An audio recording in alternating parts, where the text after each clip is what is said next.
Hello, my name is Rhys Dolacki. In this Pecha Kucha presentation for the understanding of music, I discuss the ways I see Western art music in today's world, how current culture impacts this music, and the future directions I could see this art form take based on recent events.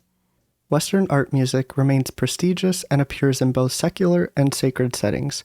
Secular settings, places where an environment, activity, or show lacks boundaries from religious or spiritual basis, like children's shows, most college degrees, and new technologies, educate and expose younger generations to Western art music. In relation to this music's role in today's world, Professor Colin Lawson, director of the Royal College of Music, notes in an article from the BBC reasons why Mozart's work is played to telephone callers on hold. He says, quote, Symphony No. 40 has got a great passion to it. There is a lot to it and a lot of angst. It is very popular with ringtones, another way young people are able to enjoy this music. In contrast, sacred settings confine activities to having a religious or spiritual context. Dr. Justin Willridge, a media composer and multi-instrumentalist that holds a doctorate in musical composition from the University of Nottingham, details celebrated artists like Palestrina and their pieces like Missa Pape Marcelli. Willridge writes, This Mass was written at a time of great unrest in the Catholic Church, the church who controlled the composition of music for sacred occasions. It was felt by many members of the church that the works of some composers drew increasingly on secular sources, and that the rich polyphonic styles adopted at this stage of the Renaissance was completely inappropriate for solemn religious settings. In America, the religious population is in a decline. With this change, fewer Americans attend religious services where they would experience sacred Western art music. With this, fewer Americans are likely to gain a spiritual connection with the art form. The study, How Americans Relate to Classical Music and Their Local Orchestras, reports classical consumers, quote, layers of value. To gain insight on the relationship classical music consumers have with the classification, the report uses scales that, quote, range from light entertainment to more educational and spiritual experiences. Those who denote spiritual value rank second overall, meaning they possess a strong intrinsic connection to the classical concert.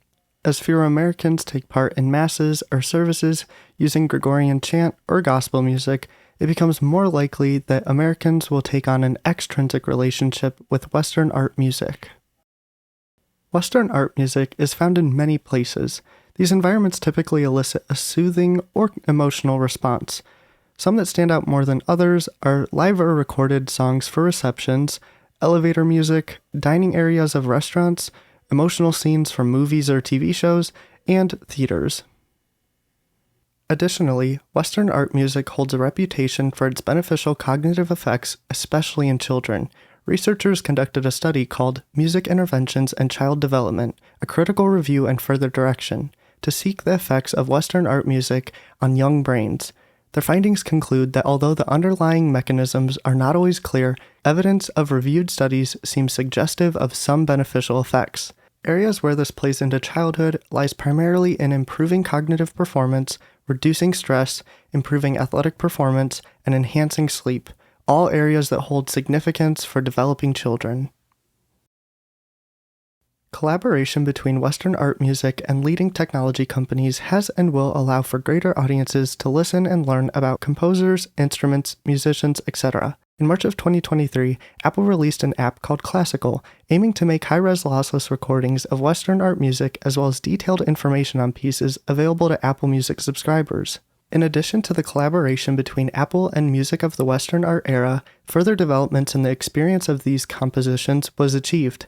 With Apple's latest and now the world's most used audio device, the over-the-ear headphones AirPods Max and in-ear earbuds AirPods Pro received hardware and software technology called spatial audio.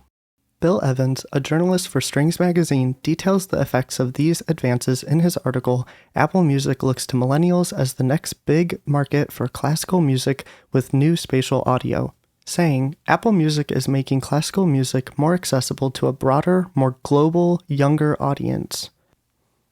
In recent times, the expected instruments are present in ensembles performing these genres of music. However, with the digital age, composers and musicians have started to manipulate classical instruments.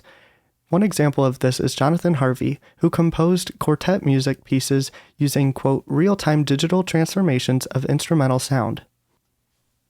Using electronic hardware to build layers onto pieces, Harvey successfully added new elements to the expected instrumentation of classical ensembles. Subtle changes to quartets will increase with technological advances available to a greater population and allows for the use of classical instruments in new ways. Music composed about 200 years ago spawned out of creative improvisation and original intent. Dr. Robert H. Woody, the Steinhardt Foundation Distinguished Professor of Music at the University of Nebraska-Lincoln, says, "Many musicians, with perhaps especially those in advanced training in the classical tradition, have adopted performance practices that can limit creativity."